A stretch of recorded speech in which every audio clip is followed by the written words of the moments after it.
আগামী 13 জুলাই বরিশাল যাচ্ছেন প্রধানমন্ত্রী তারেক রহমান। প্রধানমন্ত্রীর সফর ঘিরে ব্যাপক প্রস্তুতি নিয়েছে প্রশাসন, প্রস্তুত দলীয় নেতাকর্মীরাও। আর ব্যবসায়ীরা জানান, তারা বৃহত্তর বরিশালের উন্নয়ন বঞ্চনার বিষয়গুলো তুলে ধরবেন প্রধানমন্ত্রীর কাছে। বিধান সরকারের প্রতিবেদন।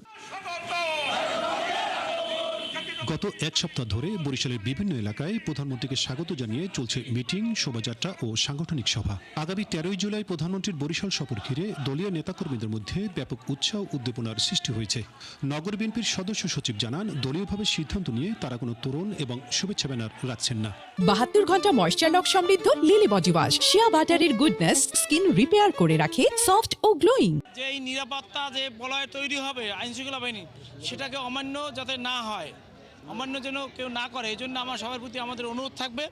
আমাদের এখানে সিদ্ধান্ত দেয় হাইকমান্ড থেকে, কোনো গেট, তোরণ, ব্যানার, ফেস্টুন হবে না।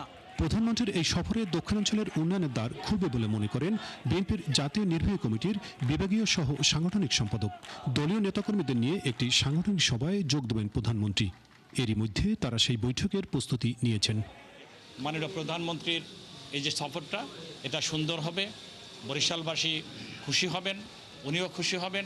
পাশাপাশি আমাদের এই বৃহত্তর বরিশাল অর্থাৎ বরিশাল বিভাগের উন্নয়নের জন্য নতুন একটা দ্বার খুলে যাবে বলে আমি মনে করি। প্রধানমন্ত্রীর সফর নিয়ে ব্যবসায়ীরা জানান, এবারের বাজেটে 4 লেনের সড়ক এবং ভোলা বরিশাল সেতুর বিষয়ে কোনো সিদ্ধান্ত নেই। ভোলার গ্যাস পেলে শিল্প কারখানা গড়ে উঠবে, কর্মসংস্থানের সুযোগ হবে এবং ব্যবসার প্রসার হবে। প্রধানমন্ত্রী সফরে তারা এই বিষয়ের সমাধান চান। যে ভোলার গ্যাসটা আমরা যেন বরিশালে পাই, সেটার ব্যবস্থা করা, আর ভাঙা থেকে কুয়াকাটা পর্যন্ত 6 লেন রাস্তা, এটার সম্প্রসারণ করা। তবে এই দুইটা জিনিস হইলে কর্মসূচি থাকায় প্রস্তুতি নিয়েছে সিটি কর্পোরেশন।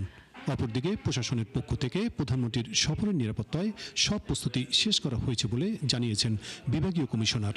মোট কথা সিটি কর্পোরেশন, বিএনপি, আমাদের রাজনৈতিক দল, আমাদের প্রতিটি অঙ্গ সংগঠন, আমরা তার আগমনের অপেক্ষায় আছি।